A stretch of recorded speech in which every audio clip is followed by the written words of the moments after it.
Hi, I'm Brenton Goodman, and this is You Decide. Today, we will be talking about whether the government should print money with the words, "In God We Trust" on it. This discussion begins with the Constitution's First Amendment that says Congress cannot create laws that establish religion. Now, we have this amendment to stop our government from giving privileges to followers of some religions and not to others. But people disagree about what the Establishment Clause actually calls for. Now, there are three schools of thought. One is that the clause calls for strict separation between the government and religion. People that believe this often believe the union of government and religion tends to destroy government and to degrade religion. Now, this is the belief that government should actively avoid making laws related to religion and do all it can to separate itself from religion. So, for instance, people that hold this belief feel that no government money should go to religious organizations, and there shouldn't be laws that regulate the practice of any religion.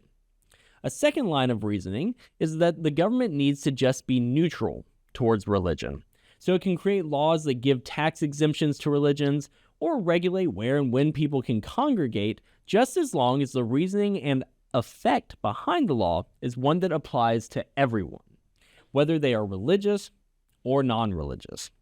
The last school of thought is that the government must accommodate religion. The thought behind this belief is that the government should actively seek to include and not exclude religions. Because while the Constitution forbids establishing one religion over others, it does not call for treating religions differently than secular beliefs. This would be like laws or rules that allow coaches to have prayer circles with players before a football game, or that allow parents to opt out their children from public school classes that teach about ideologies that differ from their truly held beliefs.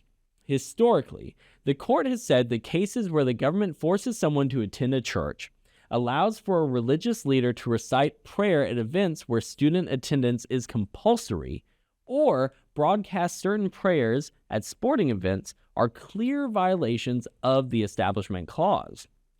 So, what you believe about whether the phrase should stay on our currency likely relies on which theory you think should be applied. Now, "In God We Trust" was placed on coins starting in the 1930s and on paper currency beginning in 1957. President Eisenhower, who put the phrase on the paper currency, was a strong believer in the transcendence of religious faith in America's heritage and future.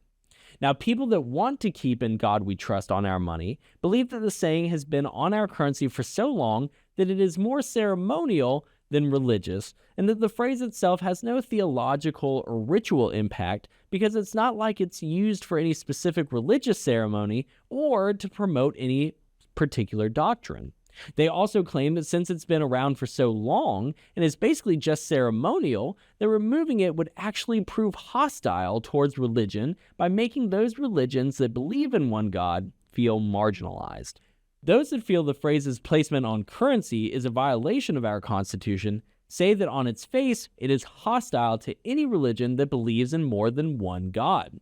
It is a subtle way to coerce people to support the idea of one God, and that a reasonable person will interpret it as an implicit acknowledgement that the country is Judeo-Christian when our country has no official religion.